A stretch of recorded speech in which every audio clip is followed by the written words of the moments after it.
Welcome to the Stoppage Time edition of the Pitch to Pro podcast. This is a highlight reel of some of the best moments from the show so far, and every other week we will be bringing you a special 5 to 7 minute segment featuring the best stories, tales, and moments of the podcast. Falling in love with the game, I think, is the most important part. I love that. Starting them young to fall in love with the game that they follow through is, I think, where we're lacking, because we don't start kids, or we're putting too much pressure on the kid when they're young instead of letting them fall in love with it. It's, you got to win like now. You're a 3-year-old, but you got to win, kind of thing. Yeah. And that's where, so we're making them fall out of love with it instead of falling in love with it. That's such a great point. And it's something that I've always tried to be very conscious of, because I am a former player and I am a coach, and can be, I did grow up in an era where it was a lot of winning and a lot of pressure. So I'm glad that you said that, because I think I actually posted about this a couple days ago. I think too often it's adults that ruin a game for the kid.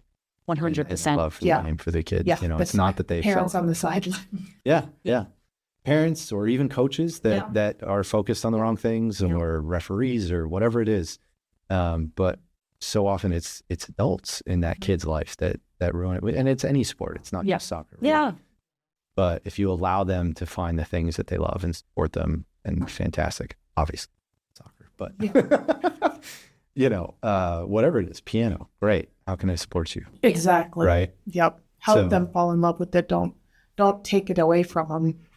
So talk a little bit about, how did Her Game 2 kind of as an initiative movement program start from the beginning there? So in the UK, there was 6 or 7 of them. They got together and they realized the sexism over there for them, like just to go to a game, is they're getting told, get back in the kitchen, you don't belong here, you know nothing.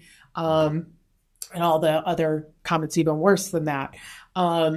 So a girl named Kaz May, she, chatting with her other friends, realized this is a problem, not just at her team, but all of the teams. And so she got together and decided, let's do a video and release this video and see what happens, kind of thing. And so they created the video. They posted it the day of the FA Cup game, because I knew most people are going to be on Twitter that day because you're watching the FA Cup. You're going to be involved social media wise. And it just skyrocketed. I think in an hour it was trending. So definitely was a problem. And they had a social media page, and it just blew up with people following it left and right. And I actually watched it on that day. I remember sitting there watching this video going, wow, kind of like it grabbed your attention, because these are people who, if you look at their other social media, they're bubbly, happy people, and they look so serious. It makes it stand out. So that's where it started. And then like I said, I saw it. It was like, we did that here in the States in a different way, because I've been to so many soccer matches, because I used to be a season ticket holder for the Chicago Fire. So I've been to multiple games. I don't hear that stuff. Like, I'm good with going. The comments I would hear is, you actually know the game, like in a surprising tone. And like, you don't say that to a guy when they say something. So why? So it's a different aspect.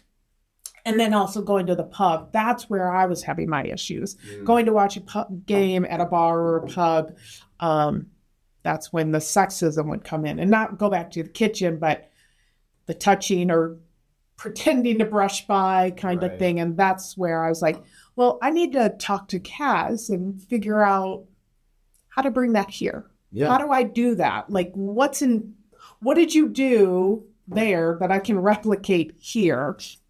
And so that's how it came to the States. I met with her, obviously not physically met with her. We FaceTimed with each other, and it was like an hour and a half conversation of just going over everything. And she was surprised it actually happened here in the States. She really thought, because of us having the women's soccer and they're blowing up and how good they are, that everybody followed women and loved watching the women play.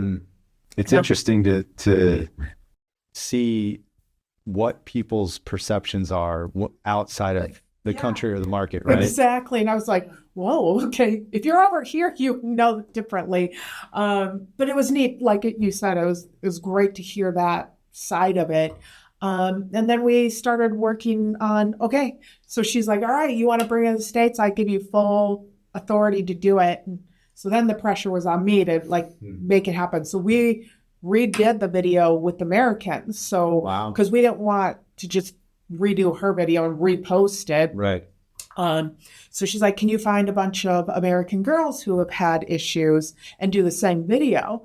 So we did. I reached out to a bunch of people trying to get videos, and that's kind of where it kicked off from. So how long after the UK group kind of did their video and launch, if you will, to when you reached out to Kaz and started that? They launched, I was probably 5 months, 6 months before because it was partly me, because I wanted to ask them right away. And then I'm like, I don't know, maybe it's not a problem here. Maybe it's just me. Like, so I started talking to my friends and kind of in my circle of people and going, do you suffer anything? Do you have a problem? What would you think? And I was even asking, because I'm a part of a club up near Chicago, and I was asking the people there, what do you think if I brought this campaign here? What do you, because I'm not much of a leader per se, so this was a huge leap for me. So it was like, okay, what do I do here?